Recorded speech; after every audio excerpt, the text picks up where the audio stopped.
బస్టాండ్లలో రద్దీగా ఉన్న బస్సులు ఎక్కుతున్న ప్రయాణికులను టార్గెట్ చేసి గతంలో చాలా దొంగతనాలు జరిగినాయి. ఈ విషయంలో ఎస్పీ గారి ఆదేశాల మేరకు పరిగి పోలీస్ మరియు సిసిఎస్ వికారాబాద్ వాళ్ళు జాయింట్గా ఆపరేషన్ చేసి అమూల్య అనే ఒక లేడీని అరెస్ట్ చేయడం జరిగింది.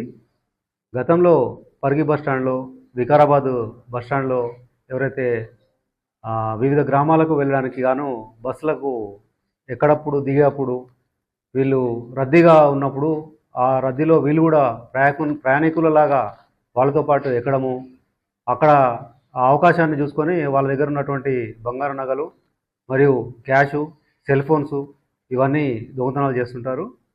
వీళ్ళని ఈ గ్యాంగ్ను ఐడెంటిఫై చేయడం జరిగింది. ఈమెను అరెస్ట్ చేయడం జరిగింది. ఇక్బాల్ అనే అతను మెయిన్ ఆర్గనైజర్ ఉంటాడు. అతను ఫరారీలో ఉన్నాడు. త్వరలో అతను కూడా పట్టుకొని అరెస్ట్ చేయడం జరుగుతుంది. అదే మన వికారాబాద్ ఎక్కువ బస్ స్టాండ్లలో అక్కడిక్కడ చేస్తుంటారు. డిఫరెంట్ గ్యాంగ్స్ ఉంటాయి.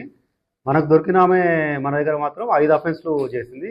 2 వికారాబాద్ బస్ స్టాండ్లో, 3 పరిగి బస్ స్టాండ్లో.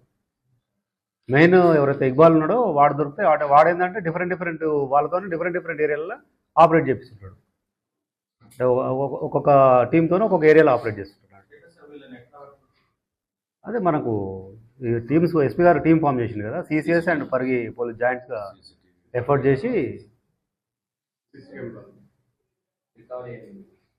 రికవరీ కూడా ఇప్పుడు మొత్తం వీళ్ళ దగ్గరికి 11 తులాల 8 గ్రాముల బంగారం, 80,000 రూపాయల క్యాషు, ఒక సెల్ ఫోన్.